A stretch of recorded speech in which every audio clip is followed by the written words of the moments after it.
Happy morning to you. This is January 4th, I think. Yeah, it's January 4th. And I totally blew it with the Wednesday, the first attempt at doing a vlog on my a regular vlog on Wednesday. I messed up yesterday because I got exhausted. And this happens to me a lot because I have a number of issues with energy, ADHD among them. And so here it is today. You're getting this extra close up of my face and my bookshelf today. So yeah, this was gonna be an excerpt Wednesday or word Wednesday. So I wrote some stuff yesterday that I thought actually really applied to me as a writer. And as a writer, I've been at this for a while. So full disclosure, I've been writing for over 10 years. How much? Over 12 years. Time flies, right? So most of my entire adult life, I've been a writer. And this is all a revelation about, well, not really a revelation. This is what I thought about. Oh, sorry. Well, you get it, warts and all. So about me as a writer, I've been writing books since I was 14. And I guess it's almost 14 years now. Anyway, time flies. So when I was young, I thought everything would fall into place easily, especially with the writing.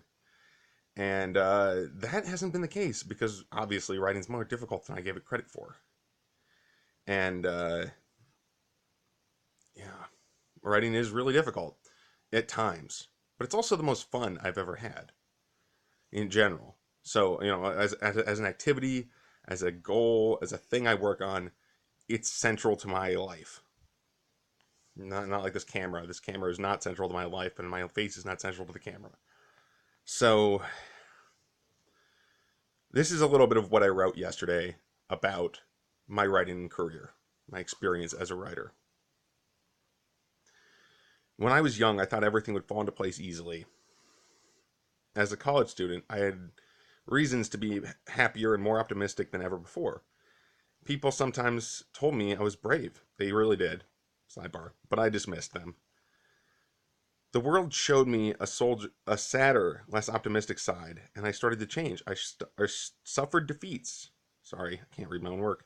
And disappointments, and more recently, family loss, and the world took a few swings at me. Just a few little swings at me. So, I took the wrong lesson away from that, though. See, I became afraid. And that's a lesson I don't think anyone really should learn. I mean, you shouldn't learn to be afraid of your activities, of what you're good at. And that's why it's extra bad that I did what I've been doing lately, which is being really slow and really, worried about how I write. And I recently released a book called The Mangrove Suite. It was back in August. That's pretty recent for me. And I've got the sequel all written. It's probably coming out in February. It's definitely coming out in February. Come hell or high water, it's coming out in February. And like the Mangrove Suite had a great response from the people who've read it. It's hard to get people to read books on Amazon if they're not in a popular genre. And I mean, the Mangrove Suite's cyberpunk, but it is a pretty poor title, I'd say, probably for a cyberpunk novel, because I didn't have the original idea that it was cyberpunk when I wrote it. Anyway, never mind. So, I guess what I'm trying to say is I have reason to be confident as a writer. And I know plenty of writers who have been at it a lot less time than me and had a lot less practice than I have do just fine. And they're great. And they have successful careers, and so why not me? And that's kind of where I'm at now. I mean, that's not exactly what I wrote on the page, because I need a better setup to read what I wrote. But that's about it. So thanks for listening. Thanks for watching. You can find my podcasts at mentalcellarpublications.com. You can find all my books there too. And that's Cellar with a C. I'm going to stop saying that eventually. I'm Tim Niederreiter, and thanks for watching.